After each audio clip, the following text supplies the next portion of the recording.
ప్రలోభాలను తిప్పికొడదాం, ప్రభుత్వ ప్రజా వ్యతిరేక విధానాలపై పోరాడదామంటూ కాంగ్రెస్ ఎమ్మెల్యేలకు దిశానిర్దేశం చేశారు సీఎల్పీ నేత జానారెడ్డి.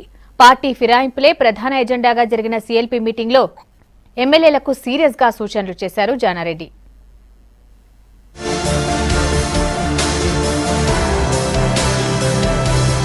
కాంగ్రెస్ ఎమ్మెల్యేలకు సీఎల్పీ నేత జానారెడ్డి బ్రెయిన్ వాష్ చేశారు. పార్టీ ఫిరాయింపులు, టీఆర్ఎస్ ఆపరేషన్ ఆకర్ష్ తో పాటు కాంగ్రెస్ ఫ్యూచర్ యాక్షన్ ప్లాన్ పై 6 గంటల పాటు చర్చించింది సీఎల్పీ. జానారెడ్డి అధ్యక్షతన జరిగిన ఈ సమావేశానికి పార్టీ ఎమ్మెల్యేలంతా హాజరయ్యారు. ఎమ్మెల్యేలు ఎందుకు పార్టీ వీడుతున్నారనే దానిపై నేతలతో చర్చించిన జానారెడ్డి మనసులో ఉన్న అభిప్రాయాన్ని ఓపెన్ గా, క్లియర్ గా చెప్పాలని కోరారు. సీఎల్పీ లీడర్ గా ఉండాలనుకుంటే ఎవరైనా ముందుకు రావచ్చని, తాను పక్కకు జరిగేందుకు సిద్ధంగా ఉన్నానని చెప్పారు జానా.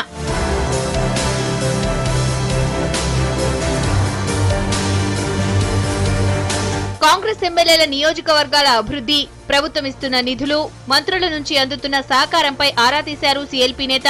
ఎమ్మెల్యేలంతా పాలేరు ఉప ఎన్నికల్లో పనిచేయాలని దిశానిర్దేశం చేశారు. ఉప ఎన్నికల ఖర్చు కోసం ఎమ్మెల్యేలు 1 నెల జీతం పార్టీకి విరాళం ఇవ్వాలని నిర్ణయించారు.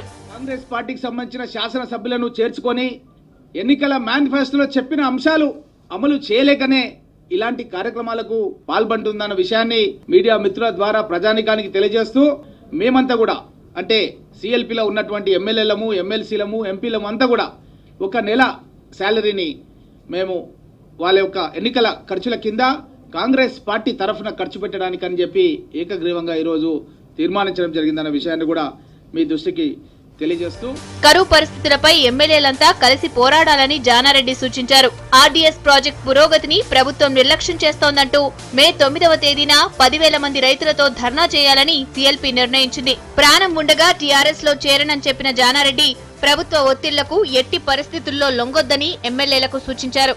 యావత్ తెలంగాణ రాష్ట్రంలో తెలంగాణ ఉద్యమ స్ఫూర్తిని రగిలించడానికి ఆర్డీఎస్ను ఉపయోగించుకొని అధికారంలోకి వచ్చిన తర్వాత 2 ఏళ్ళు అయినప్పటికీ మీరు చూస్తూ ఉన్నారు. ఈరోజు 3 బడ్జెట్లు అయినాయి. ఒకటి ఎంట్రీమ్ బడ్జెట్ అయింది, 2 ఫుల్ బడ్జెట్లు అయినాయి. 3 బడ్జెట్లలో ఆర్డీఎస్కు ఇంతకు ముందు కేటాయించిన దానికంటే అంటే ఏదైతే సీమాంధ్ర పక్షపాతులం అని మనం ఇన్ని సంవత్సరాలు అన్నామో వారికంటే 1 లక్ష రూపాయలు కూడా ఎక్కువ కేటాయించలేదు. అంతకంటే దౌర్భాగ్యంగా ఇంకా తక్కువ కేటాయించినారు.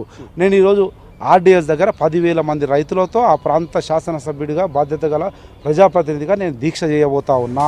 సీఎల్పీ నేతగా జానారెడ్డి నాయకత్వంపై విశ్వాసం వ్యక్తం చేశారు ఎమ్మెల్యేలు. మీటింగ్ అయిపోయిన తర్వాత కొత్తగా ఎన్నికైన ఎమ్మెల్యేలతో జానారెడ్డి మంతనాలు జరిపారు.